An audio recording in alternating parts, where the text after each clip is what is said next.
શું કહો છો પટેલ, તમે શું કહો છો? ભાઈ વર્ષોથી ગુંજનનું સેવસળ અમે કહીએ છીએ અને આના જેવી મજા અમને ક્યાંય આવતી નહીં. અને આમ પણ બરોડાનું તમને ખબર જ છે ને, સેવસળ એટલે બેસ્ટ. આ જ ખાવાનું, મોજ લેવાની. તો મિત્રો અત્યારે આપણે વડોદરાની અંદર આવ્યા છે. તમે જુઓ ગુંજન સેવસરની અંદર મોજ કરવા માટે આપણા મિત્ર છે જે વડોદરા રહે છે. નડિયાદમાં પપ્તો રેગ્યુલર ખાવ છો પણ વડોદરામાં આવ્યો તો સેવસર ખાવ, બરાબર ને સાહેબ? અહીંનું શું આ ફેમસ, આ શું છે, આ જે તમે બતાવો છો શું છે? સ્પાઈસી ચટણી છે. હા, બહુ મજા આવશે. મજા આવશે. મજા આવશે. લોકો ભાઈ પાવ સાથે ખાલી ચટણી ખાય, પાવ અને ચટણી બે ખાય, બરાબર ને? અને અહીંયા ખાલી આ સેવસરનું સ્ટોપ એવું છે કે ભાઈ સેવસર જ ખાવાની, સેવસરમાં જ મોજ કરવાની.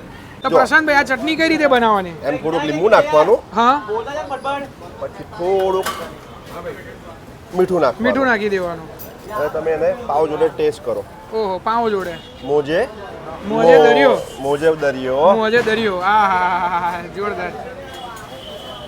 પ્રશાંતભાઈ તો ભાઈ મોજ કરાવી દીધી છે. લાવ મને ટેસ્ટ કરાવડાવો ભાઈ. આ બરોડાના ફેમસ પાવ જે કહે છે, તમે જો એકદમ પોચા નાના પાવ, આની અંદર આ લીધું, લીલા મરચાંની આખી ચટણી બનાવી છે, પેસ્ટ બનાવી છે.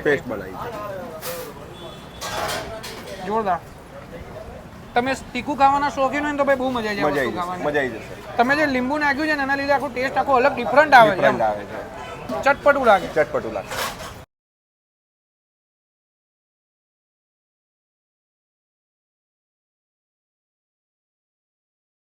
તમે પણ તમારા